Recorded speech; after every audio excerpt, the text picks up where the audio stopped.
Hey, it's Chime Time, and on this episode of Cooking Avenue, we are making Japanese plum wine, and that is with these, which are known as ume, also known as green apricot, or Japanese plums, I guess. And they're kind of hard. These have been sitting in the water for 2 hours. If you're making the plum wine, you want to soak these in for 2 hours. And if you try biting into these, I'm told that they're super bitter. And that's what I've learned, actually. I bought these with the intention of eating them. Found out that that's not something you do. So I had to quickly Google and frantically look up what else to make. And I came up with plum wine. So we have, where is it? We went and bought some Kawabe Kome Shochu. And Shochu is this kind of like a rice wine, similar to sake, maybe. It's a lower alcohol by volume, 25% alcohol by volume, actually. And it's a product of Kumamoto, Japan. Kumamoto. And yeah, this was purchased at Kuraichi. If you could see the address. I don't know. It's in Brooklyn. It's part of the industry city. For $30, I bought this. For $10, we'll buy you this many of said Japanese plums or ume. I hope I'm pronouncing everything. I'm really trying. And then we have some sodium-free, sugar-free rice vinegar. And I don't know, I could have used a regular vinegar, but I was afraid it was going to be salty or the flavor was going to be off. So I did my best. I don't know really how this is going to come out. This is my first time, but I have a year to find out, because when you're making the rice wine, it takes a year to ferment. And also we got this, which is Korisato, which also cost me about $10. Also bought from the Industry City Sunrise Mart, Brooklyn, or the Japanese market. And this is what it looks like. It's the crystal type, and basically it's giant rock sugar. And it's so big, you could hear it. For normal sugar, you shake the bag, you don't hear anything. It's so condensed. So what we still got to do, though, is after you've soaked these again for 2 hours, you have to pick out these little pits. And I got to put something on tape, you know? Remove the garbage can. It's going to be outside of sight of the camera, which is good because, as you guys know, my cabinet situation isn't the best yet. Making sure this plate is nice and dry, so I have a place to put the plums. And yeah, it's been a matter of resourcefulness making this. By the way, guys, for people who are new to my show, I do like a lot of talking in between segments, just because, I don't know, people like hearing me talk. I'll tell you a bit about myself in case you want to keep watching my show. I live in New York City, and I go to all kinds of supermarkets and purchase foods that are local in my area. See, this one here has a blemish, so fortunately, sorry guy, we're not going to be using you. And it's so sad because I don't have many of these to begin with, so I don't know if I have enough or not. But yeah, like I was saying, I experiment, and I wanted to eat apricots, and I saw these green apricots. I was like, oh, I've never seen green ones before. And unfortunately, those are not the kind that you eat. So I had to quickly come up with a way to rectify the situation. I mean, by the way, you could use a knife, but I use these bamboo skewers that I use for kebab when I'm cooking that.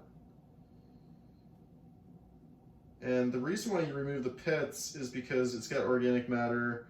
Same reason why you remove the pits on pickles when you're making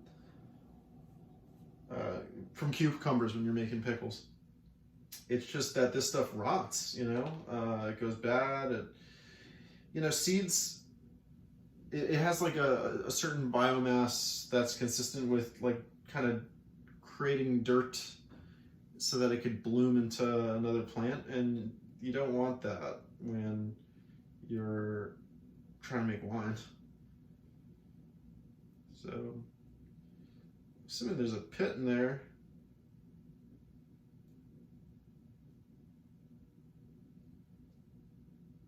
I don't know, that one was kind of deep. Some of these are funny looking. Oh, no. When you remove them, they make a little hole. Like, here's what it looks like. Let's go close up so you can see me do surgery. Pop. And that's what it looks like. Little hole. So we are making some time through here. And a lot of times I like to talk about life and personal struggles, give some life tips, because I've been through a lot, I've seen a lot, and I continue to get out there and do a lot. However, it's the great American shutdown of 2020, and oh well. You know what I'm talking about. You know what I'm talking about. I don't want to talk it because there's things in the nature of YouTube works. So yeah, here's all the finished, guys, and let's get to putting him in my jar. Now, this has been already disinfected.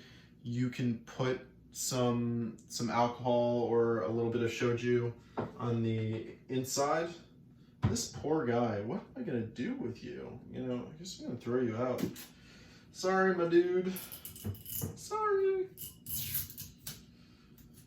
But yeah, this is a beautiful bottle, and the texture. I was told that Kawabe or Hanako Shochu, Kawabe Shochu, Hanako Shochu, this particular brand is more like watery, less rice tasting. I don't know. I've had shochu mixed with different things, and I guess when you're having, what do you call it again? Not a tonic or a spirit. I don't know, a mixed drink, for lack of better words. I've had it before with that. It was cool.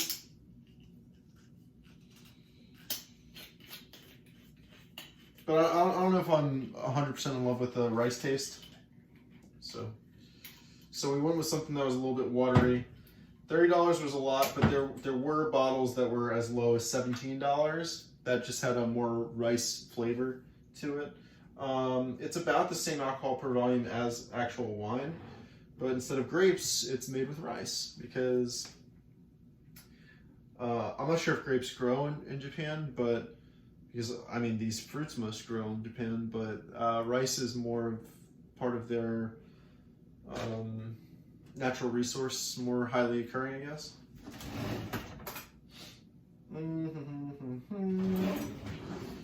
That's,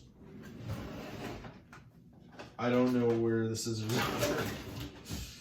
I'm at a loss, but just for the sake of disinfecting, we're gonna take some shochu and rub the inside lining. Oh my gosh, I could contort my hand to fit in here. But yeah, once the lining is completely full of shochu, it's not really like a high alcohol volume, but I saw it in the video that I'm kind of copying. And not that there's anything wrong with those videos, and I feel like a rip-off artist. My creative interpretation is being able to say funny things on here, and also there's some cultural differences in those videos where they were so much more artistic, and I don't know. My videos are different products. So as instructed. And these are for my friends too, by the way, who are hanging out there in the Great American Shutdown of 2020. So you want to put some of these guys in there. Take your knife.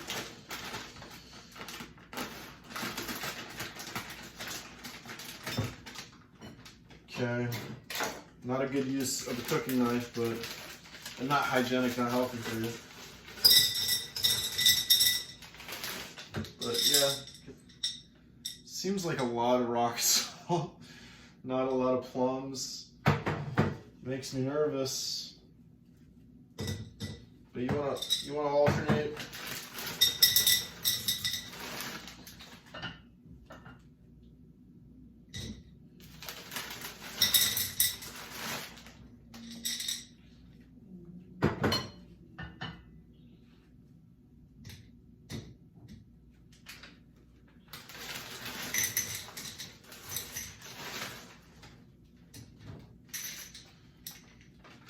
Wow, I had just enough for one jar. Does it say how much is in this jar? No. But funny story, my old tenant that lived downstairs, they were cooks. And after they moved to California, they accidentally mailed something to the tune of, I don't know, 8 tons, what's, like 48 of these jars to my house. Yeah, and they got their money back. There was some kind of mix-up with Target where they ordered, but I ended up getting so many of these jars, and I've been making pickles, and now I'm making shochu, and I made kombucha with these jars. These jars are just like, there's so many videos of mine with these goofy jars. Look what happened, and it's just it just goes to show that, like, okay, so I'm not Asian at all. I'm 100% Puerto Rican, even though I look white AF. It's not the case. It's a surprise to everybody. You know, you didn't see this episode. I mentioned another one, whatever. So I'm surrounded by all kinds of supermarkets in New York City. I go to Italy, that's an Italian one. I go to Spanish Market, that's Spanish from Spain. And then I go to the Japanese Market. I think that's actually the name. And H Mart, which is Korean. And I got, you know, it just goes to show that you become what you're surrounded by. So be really careful what you surround yourself with. Hopefully it's healthy food, and hopefully it's good people and good times. You know, chime time. That's me. So we're gonna pour our shochu in here finally. Yikes. And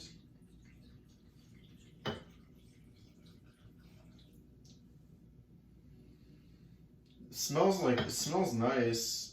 And let's give you like a close-up. What it looks like. Ooh, it looks delicious already.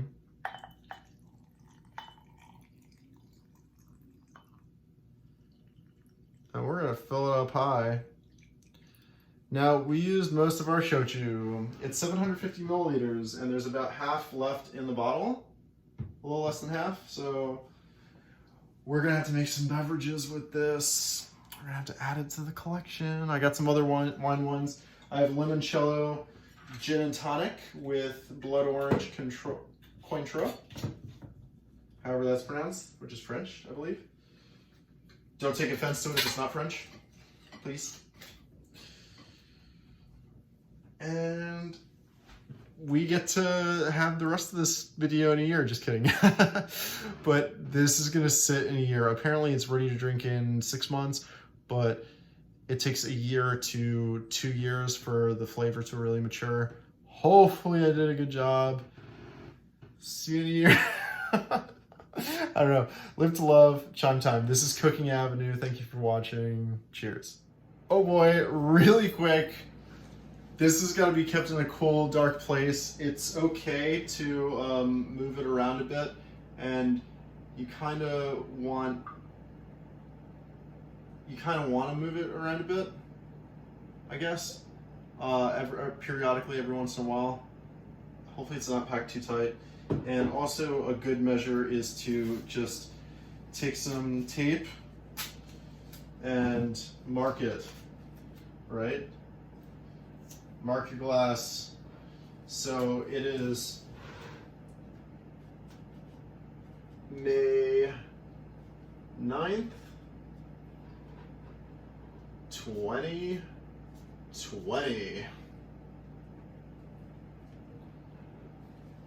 See you in a year.